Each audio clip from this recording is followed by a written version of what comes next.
What's good, people? It's your boy Matt, and we're back. Another episode, Talking Loud Podcast. Run up those likes. We're trying to hit 100,000 subscribers, man. Smash the like, subscribe. But if you guys wanted some of those fire genetics, definitely join up with the ICANN VIP Bean Club, man. Things are popping. Fire genetics are going out to VIPs all the time. So if you guys want to get those mailboxes burnt down, definitely hit that link in the description below. Join up with the ICANN VIP Bean Club, fam. And yo, that quadruple germination booster is what you guys need if you guys are popping beans, man. So definitely use this, and you guys will stop losing seeds, man. I know it sucks when you lose those new fire genetics, and I don't want you guys to. So hit that discount code ICANNTHC, grab some of that quadruple germination booster, join up with the ICANN VIP Bean Club, and you guys won't regret it, fam. I promise you. Appreciate y'all.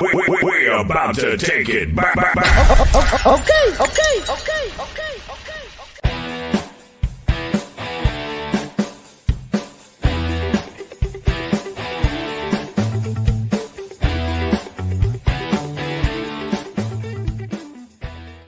Talking Loud Podcast is always Diesel Dog every single time. And guys, today's episode, we're talking genetics. We'll cover fems, some regs, some top strains, and more. And for me, this episode is one that's really exciting and close to my heart, because when I first started growing like actual fire, like fire genetics, Elev8 was one of those breeders that I was super stoked to run, and they were one of my first. So it's almost like they popped my fire genetics cherry, if that makes sense. But their forbidden cake and sherbet cake was some of the first fire genetics that I grew and posted on IG.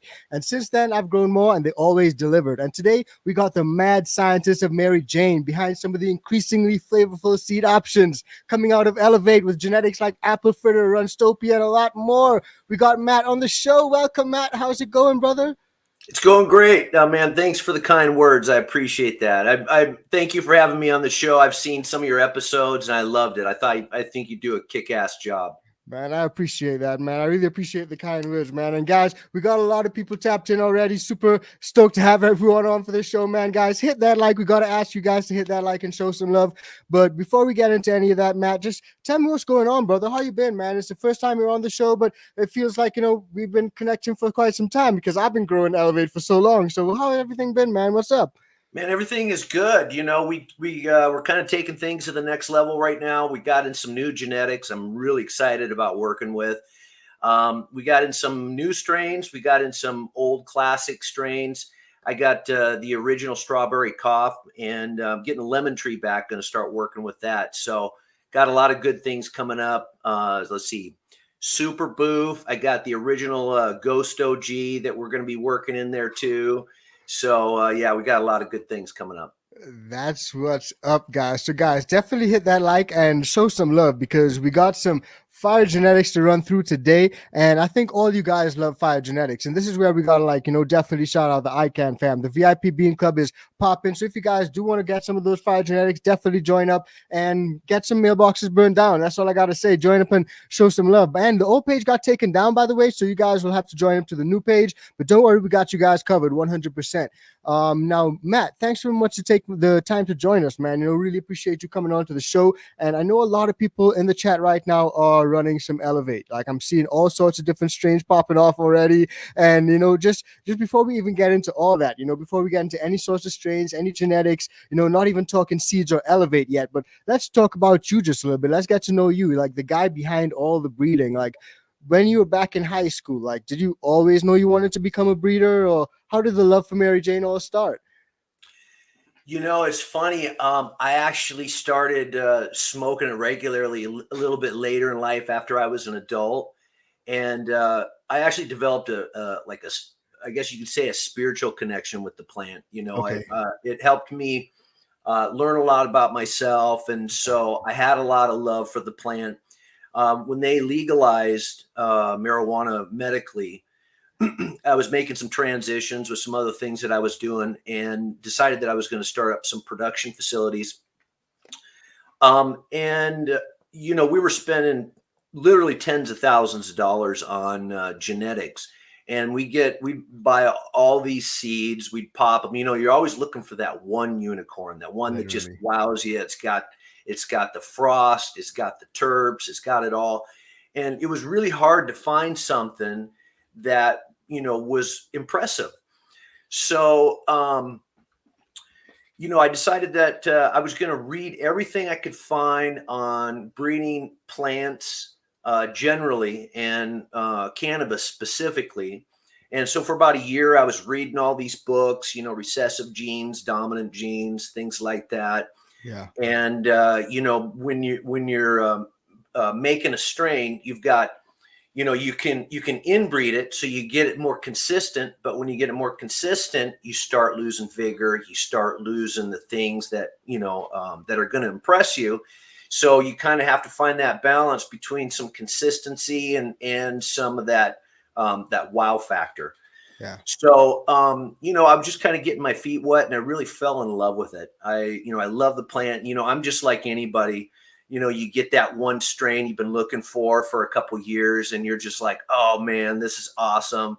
And so I decided that I was going to start a seed company. And just like any seed company, it all comes down to genetics. Yeah. And and we were breeding with some real nice stuff in the beginning, but it was real hard to find those really special strains that were hard to get because they were hard to get. Yeah. And I happened to hook up with this guy. He's an old school grower. I mean, he's from the hood down in Oakland, and he's been around forever. And he's been growing since he's 14. He's an old timer like myself, and so he's been doing it a while. And he was just a super great guy. We hit it off, become good friends. He's one of those people that if he gives you his word, he's going to do it, and he follows through. And because everybody likes him, he's really well connected, and he can get his hands on just about anything. I mean, it amazes me the stuff that he can get his hands on. So anyway, I started getting genetics from him.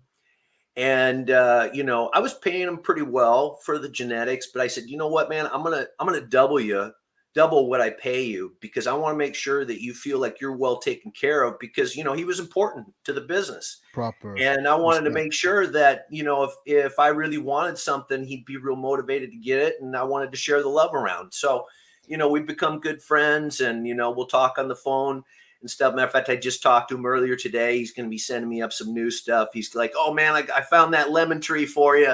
So he's sending me lemon tree. He's sending me super boof, and he's a kick-ass breeder too. And he made he's got another strain that he just worked on. He says he's got some grape gas, and one of the frostiest strains he came across. And I've got some strains like the strawberry cough.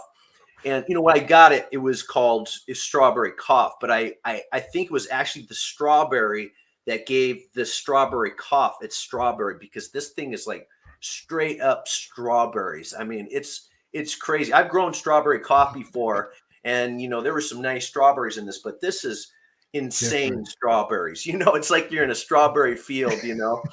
And but it's not super frosty. And it kind of stays short, which is nice, because a lot of things, if you want to breed it with, there's a lot of stretch to a lot of the strains out there these days, and it has some hefty yield, so it's great to breed with. And whenever you cross with it, it makes those strawberry terps just pop. So he's going to send me up his new strain that he worked on with the grape gas. I'm going to work it in with that strawberry, and probably cross it with a lemon tree, send up a lemon tree too. So, and for anyone that doesn't know a lemon tree, I mean, it's like what to lemons that this strawberry is to strawberries. I mean, it's just loud lemons. It's the loudest lemon strain I've ever encountered, and a lot of the the real strong fruit flavors are coming back. So Yeah.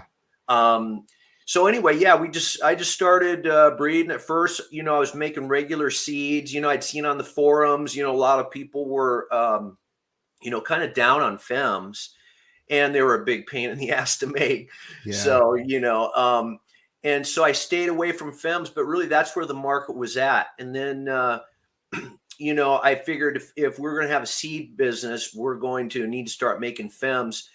And, when I started really getting into it, what I found was, when you're making regular seeds, you got a female and you got a male, and, you're trying to pick the right male. And you can have a great nose for the terps, and you rub the stem and you're trying to find the right terpenes and so on. You pick out that just the right male, but you don't know what kind of frost is going to contribute.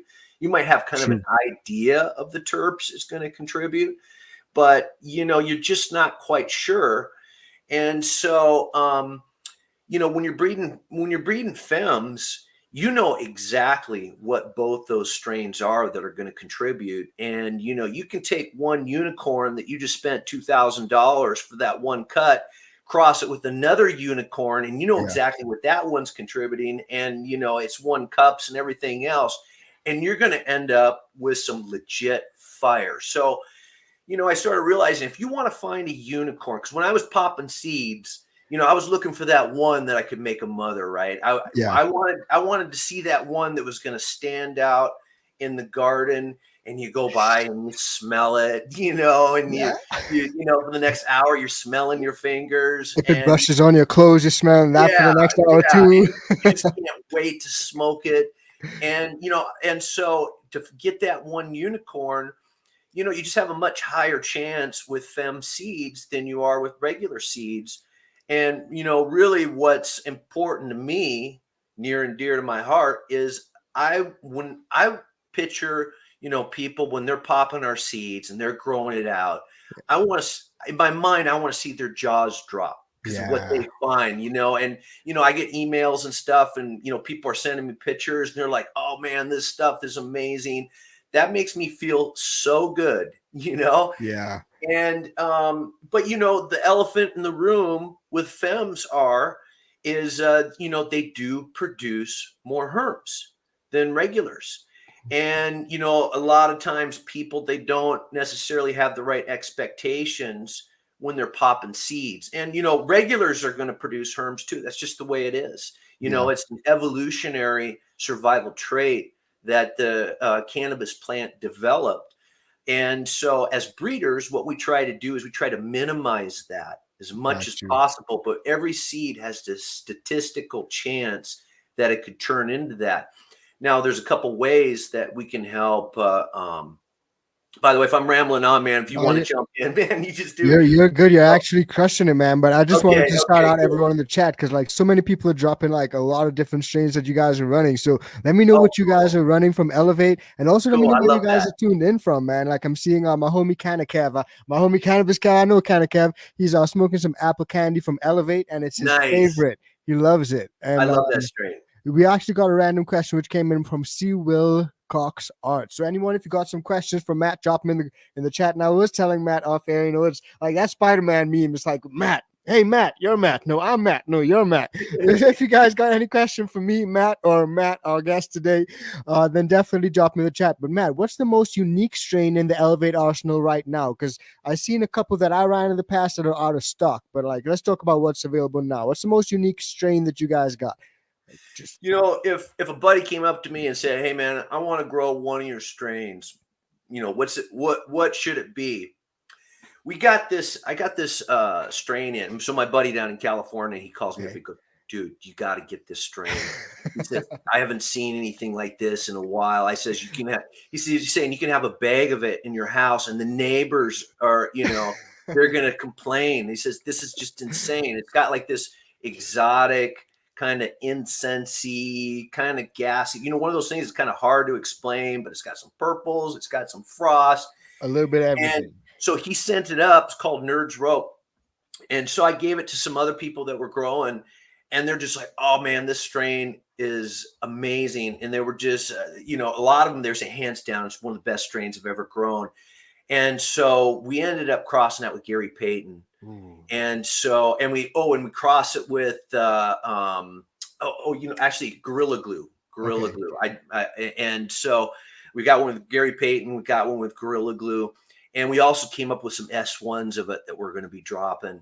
But I would say, for people that kind of like that exotic incense, kind of gassy thing going, I'd say that'd probably be the one that I would pick.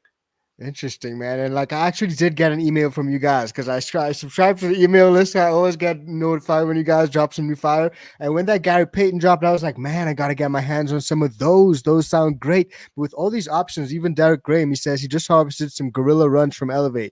The darkest weed he's ever seen. All his buddies agree.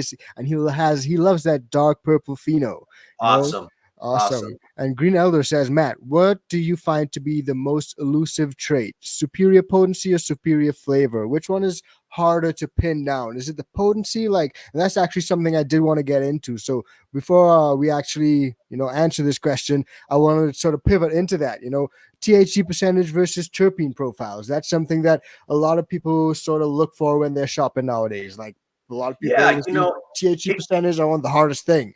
Is that right. something you guys actually, pay attention to? Oh yeah. Oh yeah, for sure. Because potency is important, but also the quality of the high is real important too. Got you. I mean, I think we've all smoked those strains that, they're, knock you down potent, but, you kind of get a little anxiety or whatever. I want those ones where, you smoke it and you feel the sunshine on your face and, the world is good and everything like that. Yeah. But yeah, potency is important. So, when you're smoking them and you're trying to find that right pheno, you're trying to find the right thing to breed with, it's you're looking for the one that is it's going to knock you out, but at the same time it feels really good.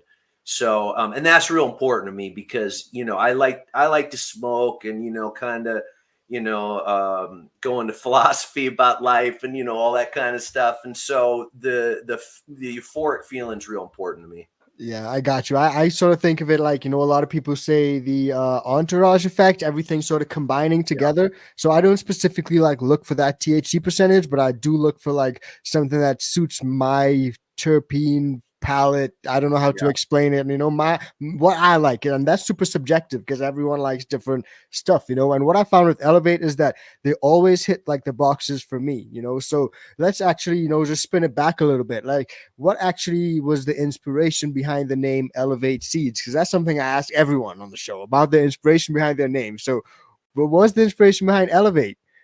That was actually a name that my wife came up with. I mean, we weren't married at the time, but whenever I was, because I've started up a lot of companies in the past, and she's just real talented with coming up with names and stuff. So, we'd sit down, we'd make out a list of a bunch of names, because the branding's real important. And then she came up with Elev8, and I'm like, boom, that's it right there. So we went with Elev8. Yeah, I like the Elev8 with a V and the 8, Elev8, I love Yeah, that as well. That just sort yeah, of, when you see that, you're like, yeah, I know that's my homies over there. yeah, for sure. And that's exactly what a lot of people are saying in the chat, man. I just can't get over how many people are growing Elev8 right now. Gorilla Runs, Gorilla growing Glue Sniffer, the Strawberry Sugar, and that's actually one I grew myself. And I was lucky enough that, I was able to grab some of those packs, took some pictures, and you guys liked it so much, you guys posted it on your website, So Yeah, thanks a lot for that, man. yeah. But Yeah, I love the strawberry sugar too. super So yeah, we're gonna trippy. be working in that strawberry in the future for sure. Real quick. Hell yeah. Now, something I did want to ask is like, because I noticed that, a lot of the older strains that I ran from you guys, like I'm talking 3-4 years ago, stuff like that, like the Forbidden Cake, the Sherbet Cake, those ones still around? Or how do you guys do that? Like when something goes out of stock, is it like out of stock, or you guys keep certain ones around that are like, customer classics, although everyone loves it, the community loves it, or you guys keep those ones around? How do you guys, work out what to keep around type stuff? We get our hands on a lot of new genetics and just a lot of cool, exciting stuff to work with, and we can only have so much. Yeah. And so yeah, it's kind of tough because there's some that I just love breeding with, and they were like the forbidden fruit, that it just made it was so great to work with because of its terps and the colors and everything else. Yeah. But you got to just move on, because there's new stuff. You come out with something like Super Boof or whatever, and it's real hot right then at the time. And I don't like to pick something just because of hype, but a lot of times hype is well deserved, and it does people get excited about it. So it has to be something to consider. So we find new stuff that we think people get excited about, and we get excited about. And so, yeah, we're just always working on new stuff. There's a few things that, are just going to be staples, like, the strawberry cough or the lemon tree, Yeah. because you find something new, like a super boof or a glitter bomb or whatever, and then you cross it with, kind of an old classic, and, it's cool to work with. Yeah, now what I'm seeing a lot of people say in the chat too, because like you raise some really interesting points, and some strains are just a lot easier to work with than others. And some people in the chat are saying that it seems like blueberry is a really hard strain to get the taste to transfer to the palate, almost like it's hard to get that blueberry taste. Whereas earlier we were talking about like the strawberries and the field of strawberries, and like even some of the cherry strains and stuff like that. They're really strong. So have you found any strains that are a little bit more difficult to get that sort of terpene profile out of when you're crossing?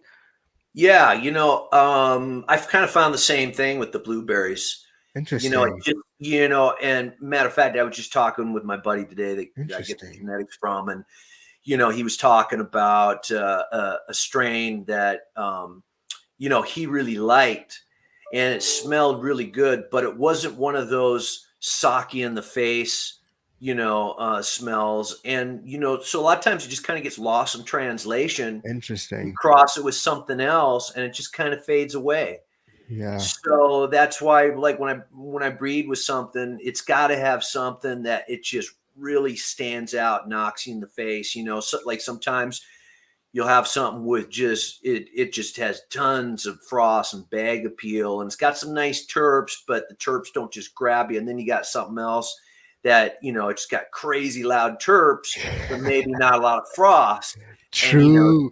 you put them together, right? Yeah. So yeah. It's like a never-ending battle trying to find, like the perfect of everything and bringing it together. And then Yep. the risk, I guess, when you bring it together is that certain things don't transfer and actually like synchronize as well as you think. Right. Right. Yeah. Interesting.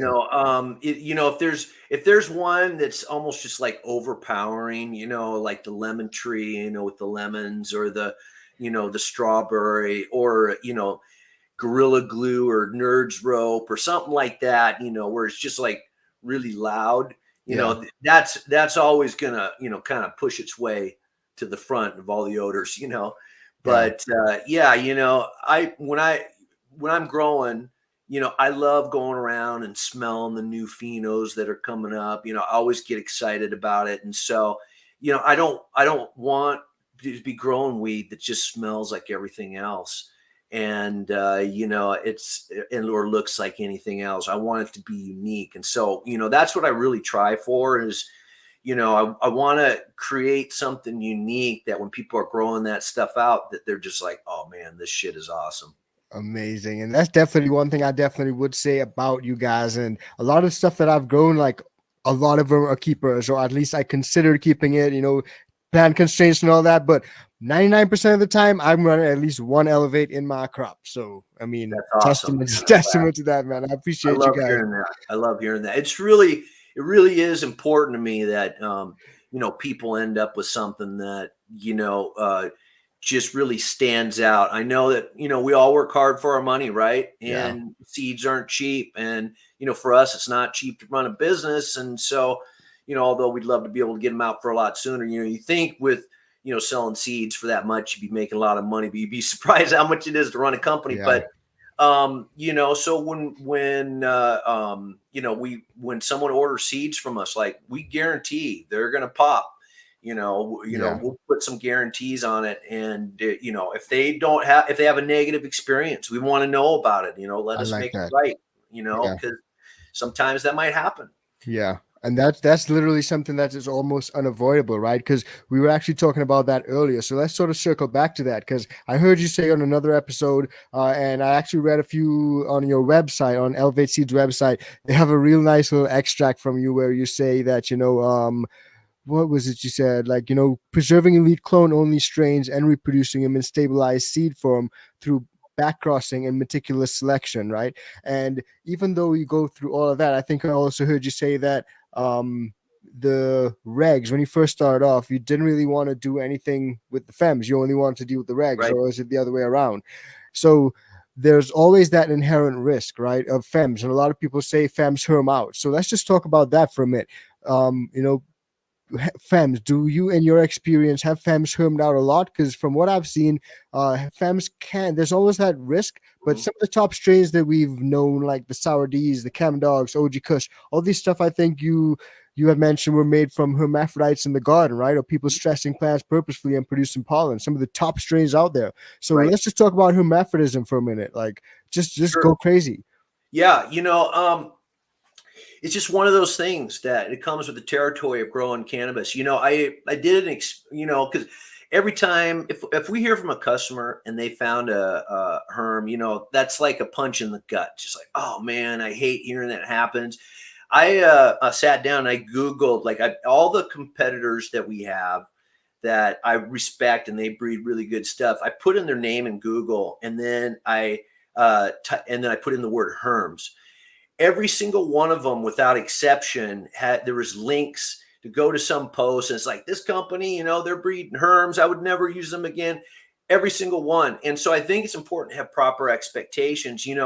We can do things to try to minimize that possibility as a responsible breeder. You try to work with the strains that are going to be more stable than less stable. Really frosty plants Yeah. sometimes are a little bit more unstable sometimes, but you want frost, right? Yeah. And so it's good to have the proper expectations. Obviously, if you pack if you were to pop a bunch of seeds and all of them turned out herms, that's a big problem. But any responsible grower, it should be looking at the nodes, Seeing for what's little happening. ball sacks, early in flower and the little bananas late in flower, because if there's one that's, you want to catch it before it creates problems. But, with that said, we go to great care to make sure that we're breeding with stuff that isn't going to create an unusual problem. And, we also there also can be a problem when breeders, they use techniques to reverse the plants that in getting the pollen, sometimes that will cause more herms. And so we have a proprietary method that we use. It does involve silver, just like colloidal silver, but it's a little bit different. But I know that there's been companies out there. I think there was, well, I won't mention their name. I don't know if they're around anymore, but they would let the plants go, till they were real old and stress them, and then they start dropping pollen, Yeah. and that tends to create a lot of herms. So, but if you take one breeder and they're going to cross Gorilla Glue with Girl Scout cookies, and you have another breeder and they cross, Gorilla Glue with Girl Scout cookies, and they use the same method, it's going to be the same results. There's not something that one breeder can do and, may wave their magic wand and, make all potential, herms go away. So, as a breeder, we try to minimize that. And then as a grower, it's important to have, a reasonable expectation what that is, and keep an eye on your garden, because, Yeah. we don't want pollen to be floating around in there and ruin our crop. That's not a good It thing. gets So, everywhere. And just as Saul Bryan says, he had some nanas late in flower. He plucked them and it's doing good. He's about to chop them down. So you got to always, just be in there examining your plants yeah. and noticing when it happens. Now, I did want to sort of touch on it because I think you mentioned the difference between, like, what I sort of consider in my head anyway, a true herm, where you see like both male and female plant parts, and some of those bananas or those nanas that sort of form late on in flower. Is there any difference between one versus the other? Is one formed by stress and one due to genetics or anything like that? Or is it both down to, just the natural percentage of the plant being able to turn herm? Yeah, stress definitely causes it a lot, and that's usually the problem. Light leaks. People Okay. going and working in their garden, when the lights are off. Sometimes they have their green lights on, but the green isn't the right kind of green, and I've made mistakes like that before. Yeah. A lot of times, experienced growers, the ones who say, there's no way that I made a mistake. A lot of times it's foliar sprays can be the culprit. Ooh. So you got to watch those foliar Wow. sprays. Sometimes they'll stress the plant. I've had problems with that in the past. So watch your foliar sprays in the summer times. Watch your temps, right? Because that's another. So usually it's temperature. It's where it gets way too hot. the lights are way too bright. They put them too close to the plants. There's light leaks and foliar sprays. I would say off the top of my head, that's probably, the most common. Yeah, okay, I got you. And that makes a lot of sense because that's probably, I think, the only times that I've ever experienced nanners on a grow was when I had some sort of light leak going on, and that's the biggest one. Like recently, I had to go in, actually, it's about a couple years ago now. I had to go into the grow room and I kicked on the lights and I forgot to take the timer back off and they just stayed Yeah, on for like a really long time. done And then that. when I noticed it, I was like, oh my God, how long is this even happening? Yeah. So little things like that can Mhm. just stress them out, right? Yep. Now, Yep. would that pollen is that considered viable pollen, or would that pollen lead to Hermy plants? Like, do Hermy plants produce Hermy seeds? Well, that's a good question. I would say, like, let's say, well, here's what I would say is that there's going to be, let's say you have a bunch of different strains in your garden, and there's that one strain that you stress the plants out for whatever reason. Maybe it got too hot, and there's the one Yeah. that created pollen, and that's the one that's going to be more likely to pass on those genetics. So I would say that the offspring is more likely to be a herm or not deal well with stress. But you know what? Gorilla Glue came from that, from an accidental Mm, herming in the garden. So crazy.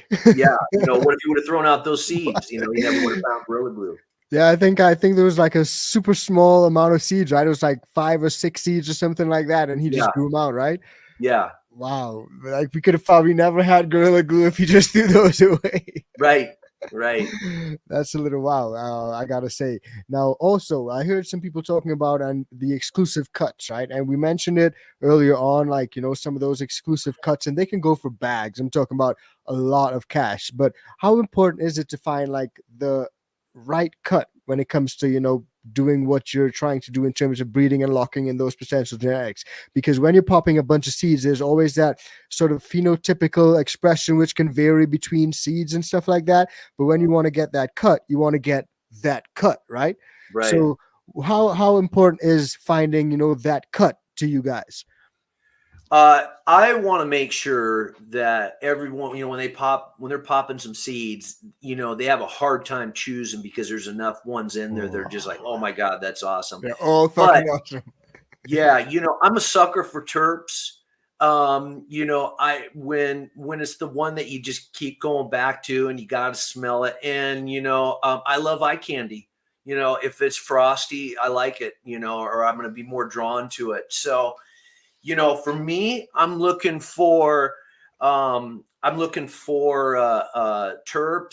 I'm looking for frost, and then of course I'm looking for yield too. Now, Yeah. some people, if they're growing for profit, yield might be more important to them than if they're growing for their own personal stash. Yeah. And because sometimes when you grow out a bunch of phenos, there's one where it's like the plant is going to develop a certain amount of terps and a certain amount of frost, and then the plant material inside of it varies, and so you get these big buds, and so it doesn't look as covered in frost, doesn't and the terps, maybe they don't pop as much, and then sometimes you have the smaller buds, and then you got a lot of frost. I think a lot of growers have seen that where when they get the real frosty phenos, a lot of times they're kind of smaller buds. you Yeah, it's know true. That is so so true. yeah, if I was growing for just for my own personal stash, I would be picking I think terpenes would probably be number one because I just love the way it smells, and I love Mm. it when it looks good, and I love a good high. So Yeah, shout out my homie Boaster. He's just like he loves the jungle. He dropped every type of fruit possible that you could think of. So that's the type of palette, fruit flavor palette we're looking for. I love Yeah, his energy, man. And yeah, Kind of Prime also says heat can cause herms, and I think you did mention that if the tent yeah, is close to like 90 degrees, it can definitely cause herms. So yeah, there are a lot of different ways that herms can sort of come about. And yeah, man, I think there's so many great questions coming in right now. But before we get into any more of those, I do want to segue into the I Can VIP Bean Club section, which I like to call the Know Your Bud segment. And the Know Your Bud segment is just a segment where I ask you a few questions. There's no right or wrong answer. Everyone that comes onto the show, I like to say is my bud, and I like to find out what you do with your buds. So I'm just going to shoot a few things at you. It's almost like multiple choice back in high school, and you can just tell me what you prefer and why. That's it. Got it? Oh, was that to me or was it? Were you? Oh no, that's to you. Yeah, that's to you. I was just telling you about the Know Your Bud segment. So this segment that we're going to move on to now is the Know Your Bud segment. So everyone that comes onto the show, I like to say is my bud. So like being able to hang out with you, I like to say that you're my bud, and I like to find out what you do with your buds. So there's like just a few questions I'm going to ask you. Just Okay. like Yeah, multiple yeah. choice Cool, almost. cool. Sorry, man. I spaced out there for a second. No, I could tell you were hitting some of that Elevate homegrown, Right, definitely, bro. right. I was like, oh, I don't know what's going on. It's all good, man. It's probably those Snoop crosses, bro. But Right. okay, when it comes to like we spoke about a lot of things earlier on, but when it comes to like photos versus autos, where do you stand on that? What's your preference, photos or autos? Just tell me which one you Photos prefer. all day long. I mean, we sell autos. We try to make the best auto genetics that we can, Yeah, but photos are just way better, right? got you. And Yeah. if you were going to, at the end of a long day, kick back, relax, and blaze one up, what's your method of choice? You're gonna grab a bong or you're gonna roll up a J? What you gonna do? I'm gonna roll up a J. Ooh, I I like I that. just love, yeah, I just love kicking back, smoking that J. You know what I love is a really good old school landrace sativa. Ooh, yeah, The ones that take like 12 to 14 weeks to flower. I mean, super long. that's my favorite of all time. I got some Jamaican lamb's breath or lamb's bread, or depending where you're from, beans when I lived out in the Caribbean. I think it's legit. I haven't popped any of them yet, but they didn't come in like fancy packaging or anything like that. Like I got a Rasta homie who just literally plugged it for me. So Yeah. sometimes that's how those things come about, right? So I'm Oh looking forward man, to that. yeah, I But bet that you're gonna have to let me know about that. for sure, I definitely will. No cap. Okay, so when you finished blazing up your J, right? And you got a choice between edibles or hitting a vape. What you gonna do? You're gonna grab some edibles or you're gonna hit that vape? Uh, I would, kind of depends on what it is. If I want to go to sleep or something, I probably might take an edible. But edibles can be dangerous. I've had a couple run-ins. They've hit me like a train. And take a Yeah. couple days to recover. Smack. But I like a vape. Especially if you're traveling. You need to be discreet. Yeah, they can really come in handy for those that Yeah. discreetness for sure. Okay, now next one we got is when you're gonna grab your munchies. So you're super blaze, you just hit that vape, you ate a couple edibles, and you smoked your J, right? Are you gonna grab something salty or something sweet? You're gonna grab some chips or some chocolate. What you feeling? Oh, probably some chips and some chocolate. I Sorry, love right. that. There's no right or wrong answers, so you can do that, Right. bro. Right. Maybe some, and I remember, this is when I was younger. I wasn't watching much what I was eating. I remember going to the store. I'd get a bunch of fried chicken. I'd get some chocolate, and I'd get some beer. And I'd blaze it up, and I'd just be eating, and.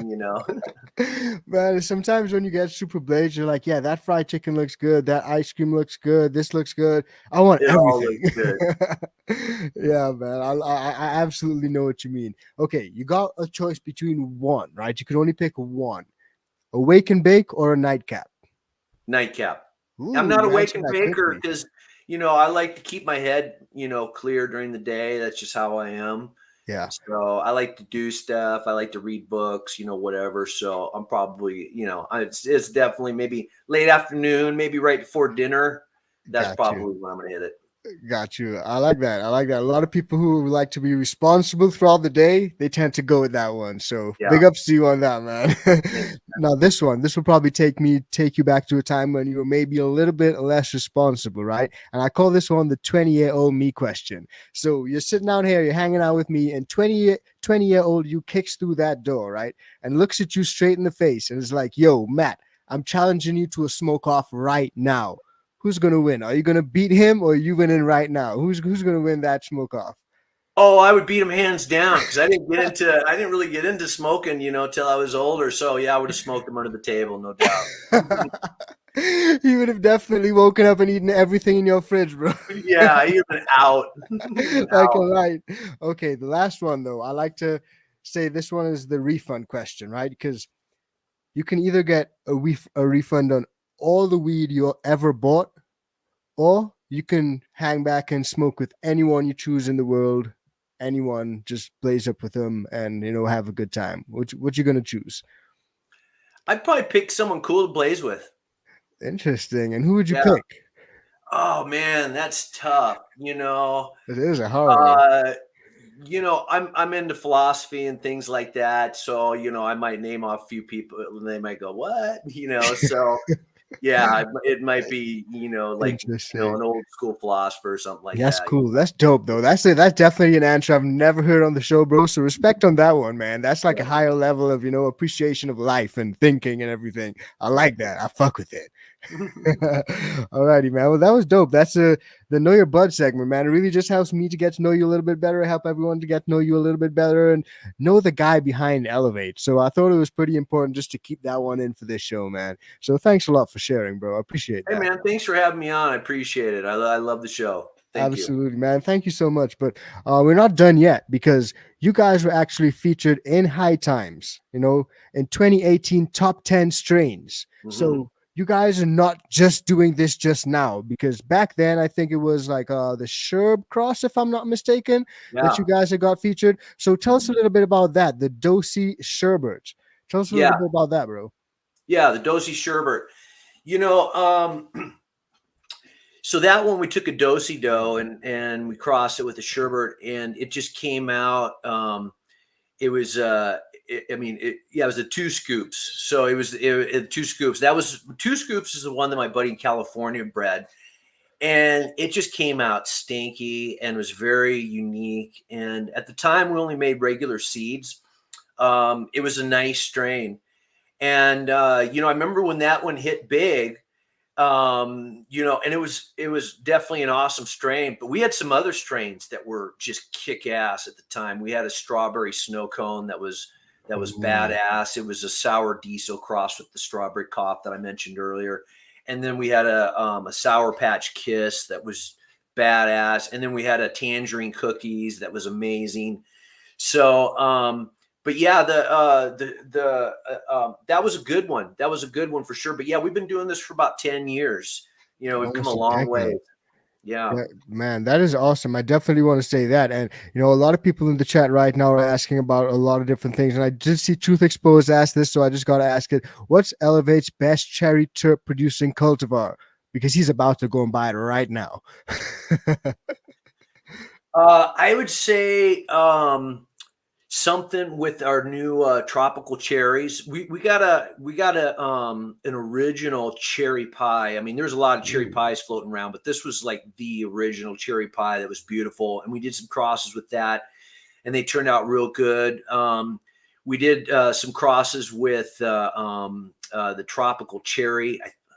I think it was, if I'm not mistaken, RS11 with the tropical cherry. Yeah. But that one turned out really good. The tropical cherry is a nice plant. It's nice and purple and it's frosty and it has some really nice terpenes to it. So I'd probably go with one of the tropical cherry crosses.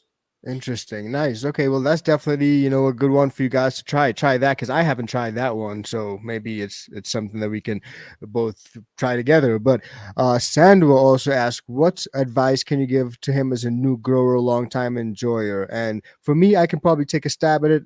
I'll probably just say take everything easy, start off simple, and just learn the plant, learn how it operates and what it needs, and just remember every strain is different. So, what advice would you give, Matt?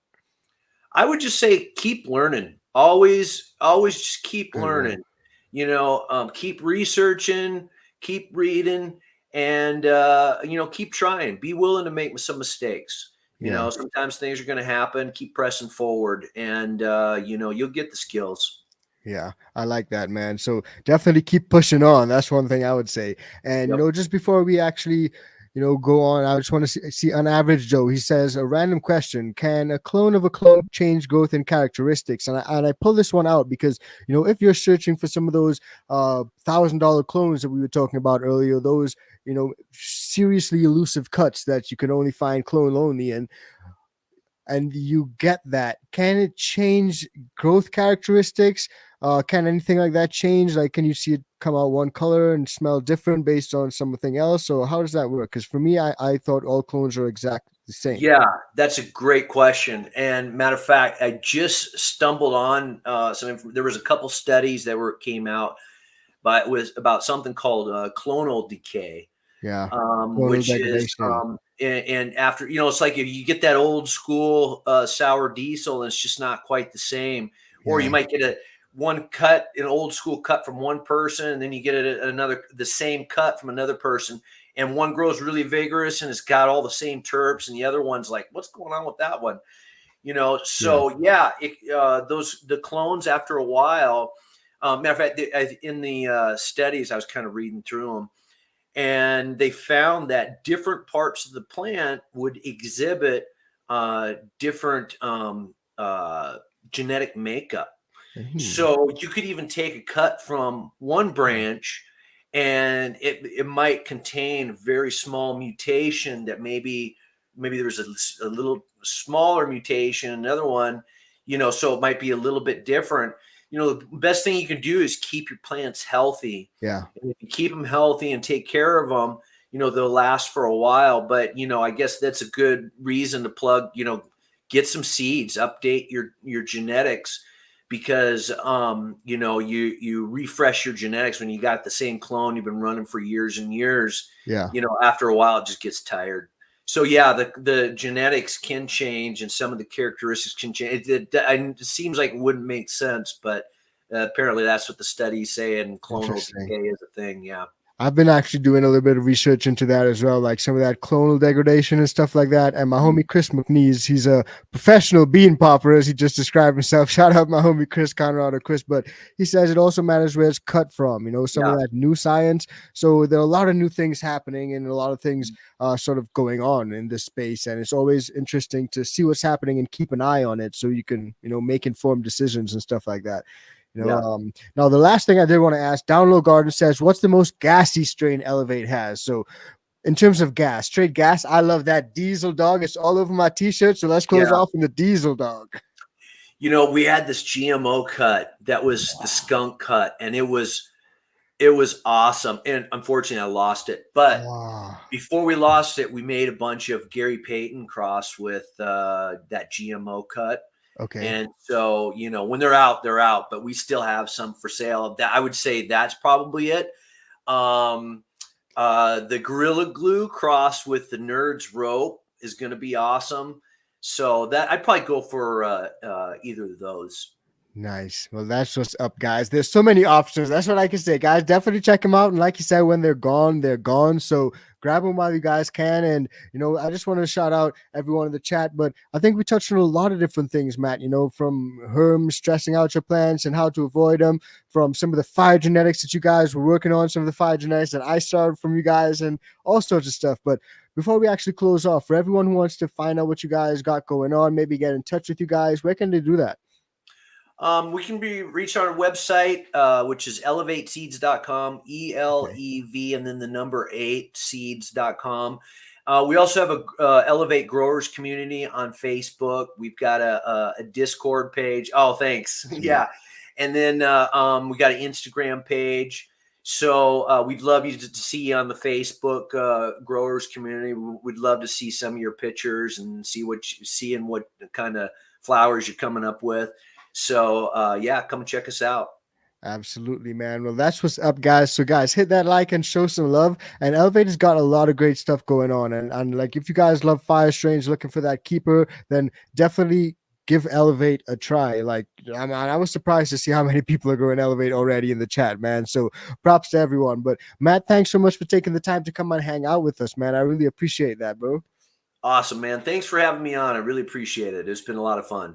Hell yeah, most definitely. Guys, don't forget to hit that like, smash that bell, but most importantly, stay high and stay motherfucking fly. And we'll see you guys in the next one. Peace, fam.